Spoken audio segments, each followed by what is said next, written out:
Mga katrops, welcome back ulit sa aking channel, Sports React PH. At ngayon nga ay pag-uusapan natin ang naibalitang dalawang target na makuha ng Los Angeles Lakers sa darating na 2024 NBA Draft.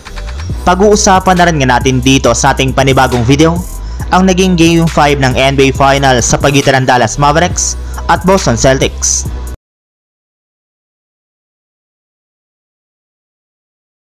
Para nga po sa inyong kaalaman mga katrops, meron nga pong dalawang draft pick ang Los Angeles Lakers sa darating na 2024 NBA Draft, isang 17th overall pick sa first round at isang 55th overall pick sa second round. Sa kanila pa nga po sana dito ang 48th overall pick, ngunit itinrade na nga po nila ito papunta sa San Antonio Spurs, kaya dalawang batang player na lamang ang pwede nga po nila ditong kunin. At base nga po sa kalalabas pa lang na balita ng NBA insider ni si Dan Woik, isang point guard at isang center nga na po ang balak na i-draft dito ni Rob Pelinka. At kahit man nga po hindi rin naman pinapangalanan ng Lakers kung sinong players ang kanilang kukunin, ay nangangamoy na rin naman nga po na sina Zach Edey at Bronny James ang kanilang pinaka-prioridad na makuha sa lalong madaling panahon. Pero syempre maaari para naman nga po itong magbago depende sa magiging flow ng drafting ngayong 2024 NBA Draft. Samantala, pumunta na naman tayo sa ating sunod na pag-uusapan sa naging Game 5 ng NBA Finals sa pagitan ng Dallas Mavericks at Boston Celtics. Katulad nga po ng sinabi ko sa inyo mga katrops, may pagkakataon na nga po ang Boston Celtics na tapusin na ang kanilang serye ngayong araw sa loob ng kanilang home court na TD Garden. At sa kabutiang palad rin naman ay hindi rin naman nga po nila binigo ang kanilang mga fans matapos nga po nilang maagang tambakan ang Dallas Mavericks sa simula pa lang ng kanilang laban.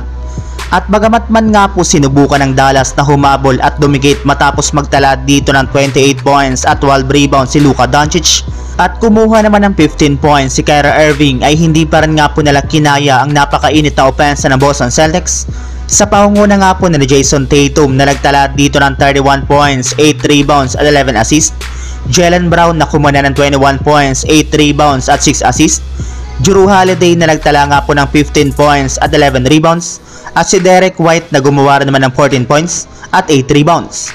Bukod rin nga po dyan ay mas pinahigpit pa nga po nila ang kanilang depensa na siyang isa sa mga rason bakit nakuha nilang panalo sa pagtatapos ng Game 5 sa score na 106-88. Kaya dahil nga po dyan ay nakuha na nga po ng Boston Celtics ang panlabing-8 kampyonato ng kanilang prangkisa sa pangunguna nga po ng kanilang 2024 Finals MVP na si Jaylen Brown, na sinabing ginawa rin naman nga na po talaga ng kanilang buong kupunan ang lahat ng kanilang makakaya upang tapusin na nga po ngayong araw ang kanilang serye.